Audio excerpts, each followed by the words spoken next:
ಗುರು ಅದೇನೋ ಅಂತಾರಲ್ಲ, ಇದ್ದಾಗ ಗೊತ್ತಾಗಲ್ಲ, ಹೋದ್ಮೇಲೆ ಗೊತ್ತಾಗುತ್ತೆ ಅಂತ. ಸೊ ಆ ಎಕ್ಸ್‌ಪೀರಿಯನ್ಸ್ ನನಗೆ ಆಯ್ತು ಗುರು.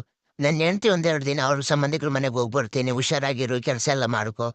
ಒಬ್ನೇ ಹೇಳ್ತೀಯ ಹುಷಾರಾಗಿರು ಅಂತ ಹೇಳೋಲ್ಲ ಗುರು.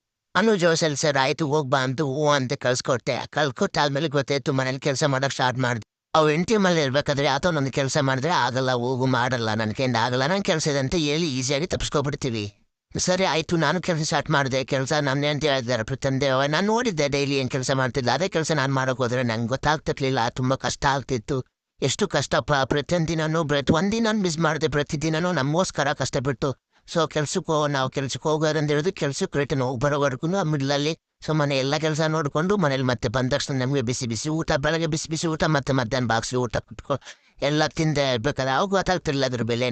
ಇವಾಗ ನಮ್ಮ ಹೆಂಡ್ತಿ ಇವಾಗ ಇದ್ಲೇ ಇರಬೇಕಾದ್ರೆ ಗೊತ್ತಾಗತ್ತೆ. ಎಲ್ಲ ಕೆಲಸ ಮಾಡಿಕೊಂಡು ಅಯ್ಯೋ ನಾವೇ ರೆಡಿ ಆಗಿಬಿಡ್ತು, ನಾವೇ ಮನೆ ಉಜ್ಜಿ, ನಾವೇ ಪೂಜೆ ಮಾಡಿ ಪ್ರತಿಯೊಂದು ಕೆಲಸ ಮಾಡ್ಬೇಕಾದ್ರೆ ತುಂಬ ಕಷ್ಟ ಆಗುತ್ತೆ ಗುರು. ಸೊ ನಾನು ನಿಮಗೆಲ್ಲ ಹೇಳೋದೊಂದೇ, ಸೊ ಯಾರ್ಯಾರು ಮದುವೆ ಆಗಿದ್ದೀರಾ ಸೊ ಎಲ್ಲ ನಿಮ್ಮ ಹೆಂಡ್ತಿನೇ ಪ್ರೀತಿಯಿಂದ ಮಾತಾಡಿ, ಚೆನ್ನಾಗಿ ಮಾತಾಡಿ.